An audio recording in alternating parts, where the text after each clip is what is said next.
Bonjour à tous, bienvenue sur Veto Inside. Aujourd'hui, je vais vous parler de la lymphangiographie. C'est le résumé d'une conférence que j'ai pu faire au congrès Scanner qui était organisé par Vidim et FAS. Alors la lymphangiographie, en fait, il y a deux techniques différentes qui n'ont rien à voir l'une avec l'autre. La première, c'est celle qu'on va faire pour trouver le nœud lymphatique sentinelle.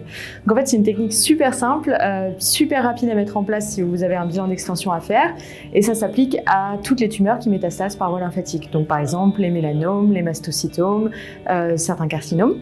Et donc en fait, en quoi ça consiste? C'est très simple. Une fois que vous avez fait votre scanner de bilan d'extension, que vous avez fait votre injection par voie intraveineuse, vous injectez 2 ml de produit de contraste en 4 points autour de votre lésion, ou si la tumeur a déjà été retirée, dans ce cas-là, en 4 points autour de votre cicatrice. Et vous attendez que le produit de contraste migre dans le premier nœud lymphatique. Donc vous faites des acquisitions que vous répétez toutes les 2 minutes environ, jusqu'à ce qu'il y ait une migration dans le premier nœud lymphatique.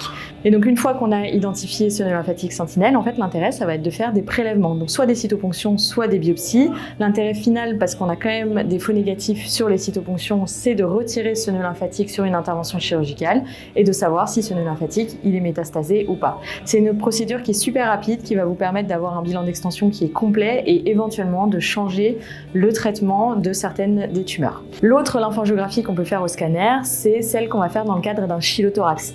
Donc en fait, quand on a un chylothorax qui est idiopathique, il va falloir le traiter chirurgicalement si le traitement médical ne fonctionne pas. Et pour ça, le chirurgien il a besoin d'aller ligaturer le canal thoracique au niveau du diaphragme.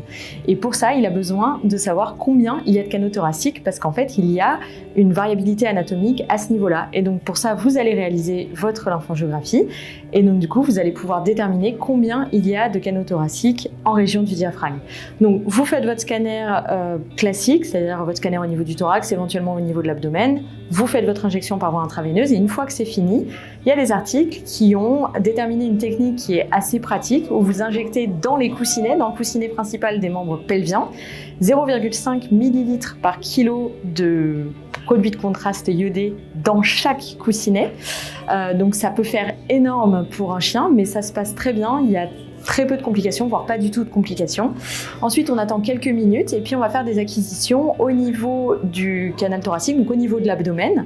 En fait, le canal thoracique, il est situé autour de l'aorte et on attend, on répète les acquisitions toutes les 3-4 minutes jusqu'à ce qu'il y ait du produit de contraste en région diaphragmatique et qu'on puisse compter le nombre de canaux thoraciques et qu'on puisse déterminer où ils sont autour de l'aorte, à droite, à gauche, au-dessus, etc.